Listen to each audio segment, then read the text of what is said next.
question, who am I? Who you say you are and how you act should align. So your words should match your actions. So that's one.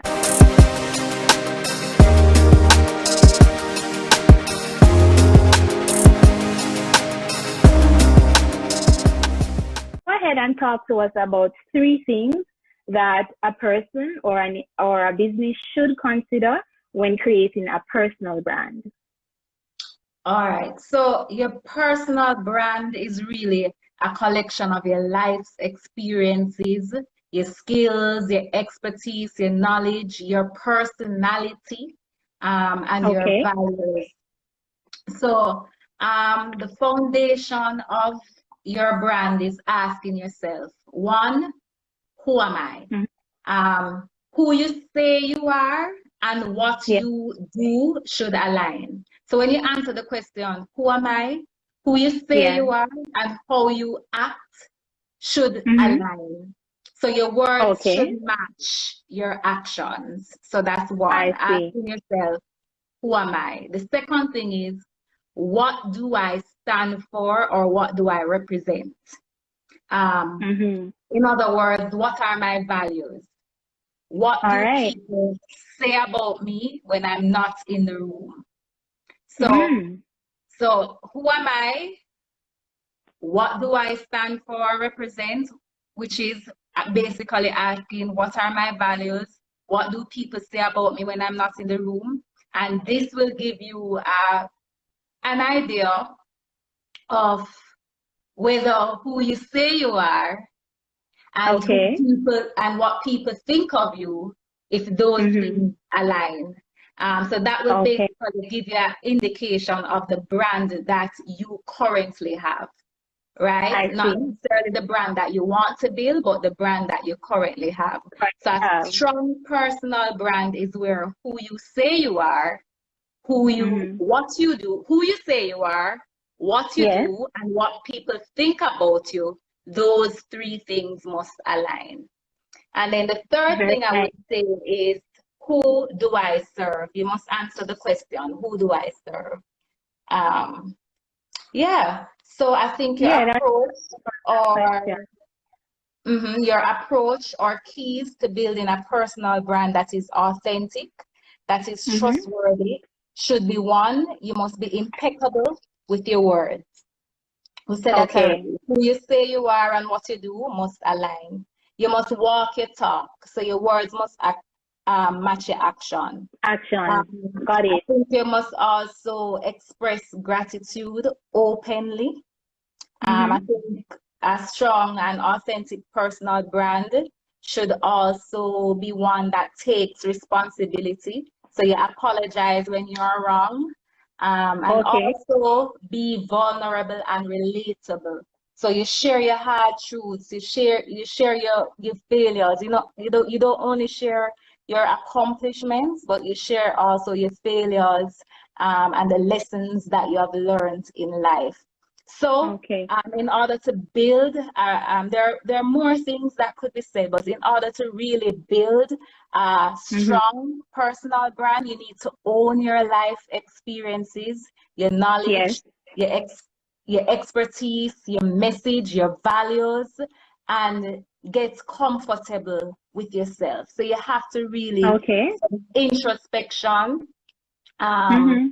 and really ask yourself specific questions to really dig deep so that you're able to share. Because if you don't know yourself, then what you put out, whether in social media world or in real life, that's what people will have. And you really want to be intentional. You want who you say you are, what you do, what people think of you, what values you have, what you stand for and represent. You want all those things to align. So that's what I have to say in terms of personal branding.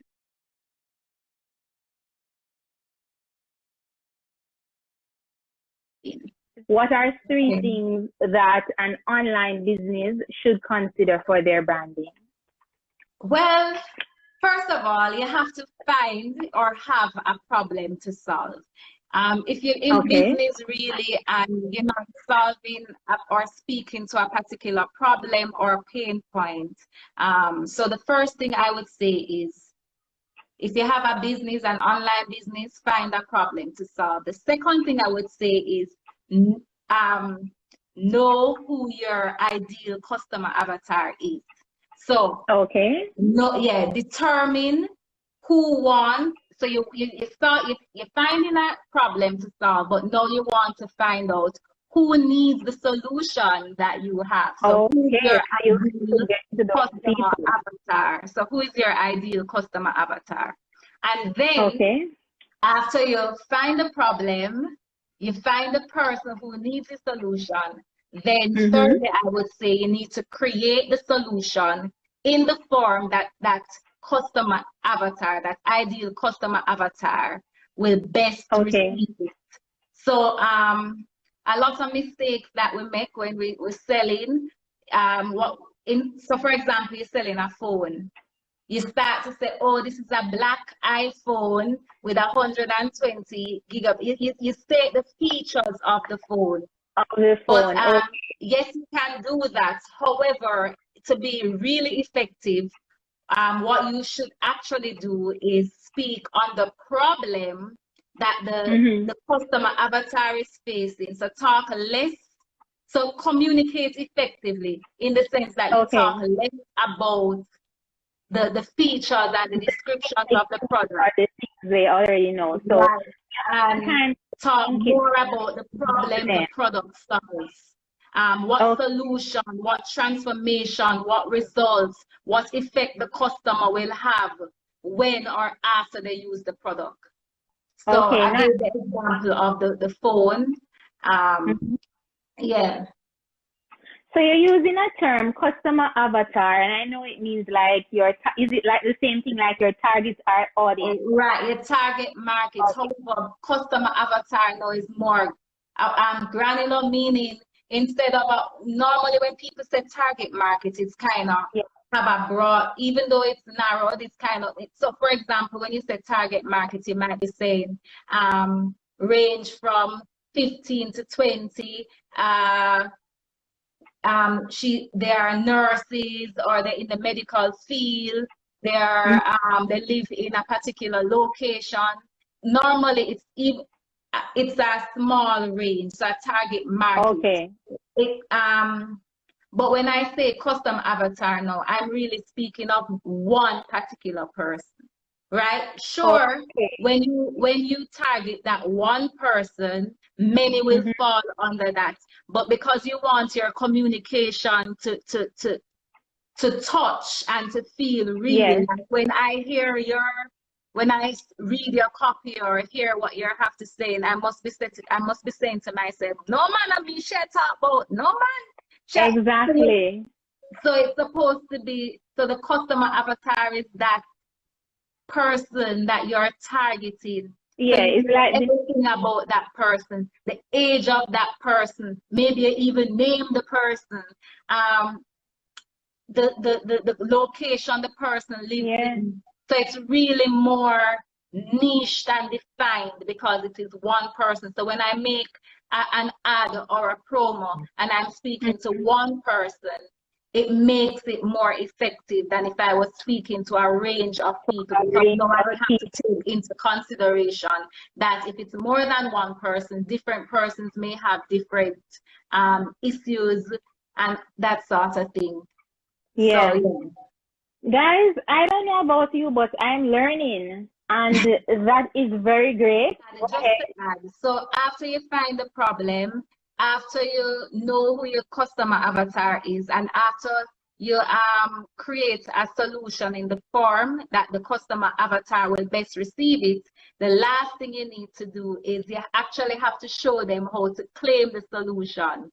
So that is how to purchase it, because you can be saying, hey, I have your solution, but you don't say to them, okay, all right, you can get it. This is how you can get it. You can click the link in my bio, you can visit my website, you can do this. So you also have to tie in what the solution is, so how the person will access that solution.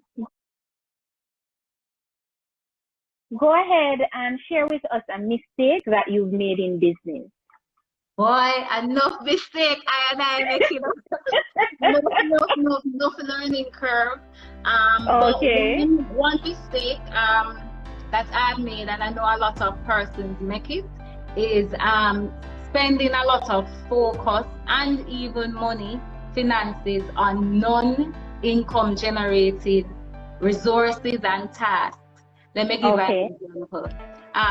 You starting, maybe you don't have enough money, and instead of using your finances wisely, you're trying to spend all your focus in trying to, I need a logo, that I need a this, I need all those things that are not necessarily important, but not necessarily generating income. So you want to at least start with those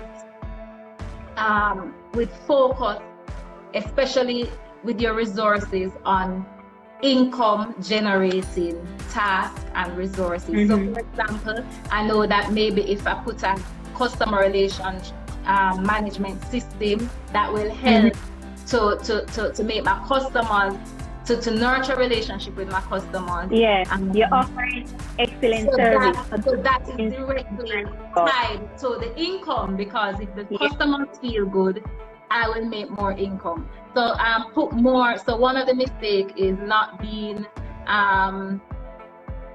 which maybe not spending too much focus and resources on non-income generating things that maybe let the business look pretty, but it not make no money. So that's another mistake. Another mistake I would say is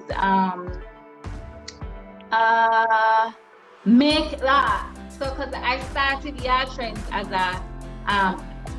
as a designer, right? So I would create and make outfits and accessories.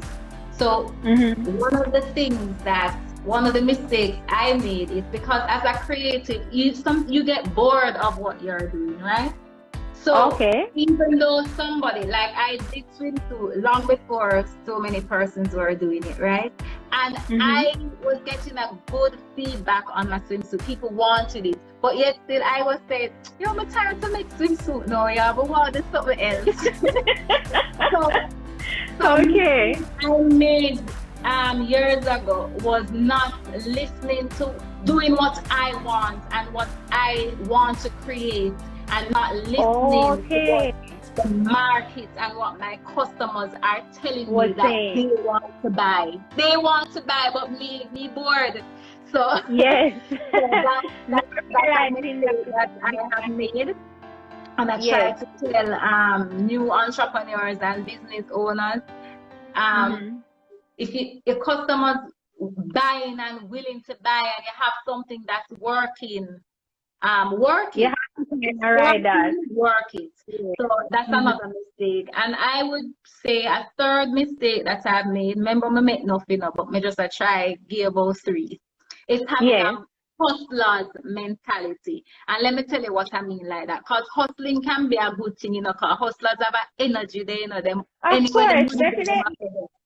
But hustler's mentality, I'm speaking more to the fact that trying to trying to sell everything for everybody. So so basically you're discounting your goods just to make a sale. You want to make a sale, so you discount your goods. And we have to understand that we are not meant to serve everybody, and that's why I go back to this customer avatar thing. You're not meant to serve everybody, and if you're always having discounts, people will not respect your prices. Let me say that again. If you're always having discounts, people will not respect your prices. They'll just wait for another for the item to be discounted. So those 3 would be,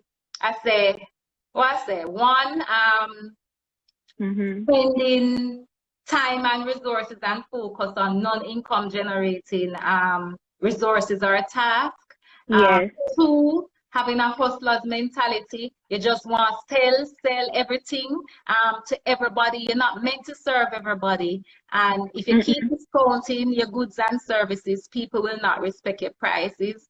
And the third one, I think I said, was making what I like and not making what the customers are buying. Key tips for creating posts on Instagram. Posts that will allow audience engagement and visibility. Because even sometimes I struggle with this. What do I post? All right. So, well, first, as I'm sure I'm going to keep going back to this. You have to know who your customer avatar is, for one. Okay. But before you start any marketing or promo, make sure that your page is ready for business. I just put it out there because a lot of us want engagement and people to our page, but our page is not ready for business, right? So once a person comes to your page and has a bad experience, they probably won't want to come back again. They don't want to do business with you, and the experience makes it harder for you to get them back. So you don't want to have them form a negative opinion of you, because apart from them having that, they might spread that negativity. So you want to make sure that your page is ready for business. So I must be able to tell on my first visit to your page who you are, or at least know something about you, what you value. I must be able to tell you what you do or what you sell, what problem you solve, and I must be able to identify how I get or access what you are selling. That is the solution that you're offering me. So, so clear that up. You actually, before you get all these people to your page, make sure your page is ready for business. So in terms of content that promotes engagement or fuels engagement, one, I would say be authentic, share your story. People love a good story. So share the good, the bad, the ugly, the life lessons, the mistake. Be your authentic self, because your authentic vibe will attract your authentic tribe. I always say that. Nice. 2, use calls to action. And what that basically is a call to action is designed to prompt an immediate response. So it's supposed to compel your audience to act in a particular way or to encourage an immediate sale.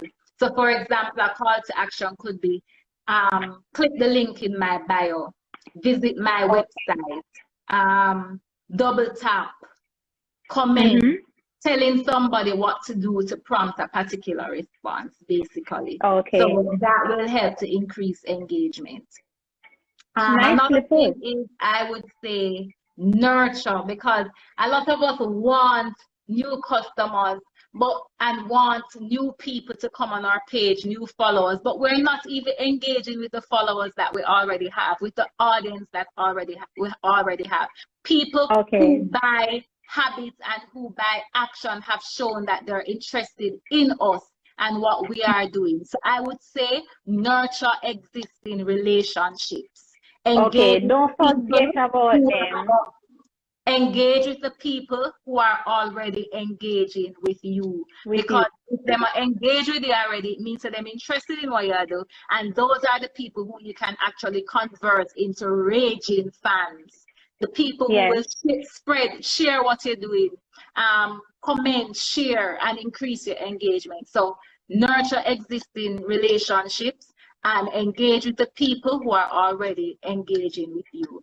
And I would say, I give you some ideas of content. People love the this or that. When maybe you have up 2 banana chips and you say which one you prefer. People love those kinds of content. Or pick one where you show 4 things or 5 things and you say which one relate to you, or people like those kinds of get them involved. They want to know that they're a part of. And people also like the which is a part of the share your story. People like the before and after transformation, whether it's a photo, whether you're just sharing your story. I know for a fact when I share my weight loss before and after transformation, it gets a lot of engagement. So yeah, those are just some examples of sharing your story, using call to actions, and nurturing existing relationships. Just to round things up, Stacia shared some very key points about what we can do to build our personal brand and business on Instagram. She shared about, knowing who you are, what you stand for, what are your values, understanding that all of those have to align in order for you to reach the kind of audience that you need to. And to Go ahead. No, to have a really strong personal brand. Exactly. She also mentioned being vulnerable, showing your authentic self. People don't always just want to see the good. They want to be able to understand your experiences, challenges that you've gone through, things that have affected you and how you've overcome them. She dropped this important note about a customer avatar, very similar to what we refer to as our target audience, but she clarified and let us know that the customer avatar is more of that one person that you're targeting who has a problem that you're going to find a way to solve. And once that person has a problem, other persons have that problem. So the likelihood is that you reach that one person, you're reaching so much more. Other things that were mentioned in the area of tips for creating posts on Instagram that are engaging, that are visible, is ensuring that you do things that call people to action, whether you put something in front of them and ask them to make choices, and this allows you to get a response.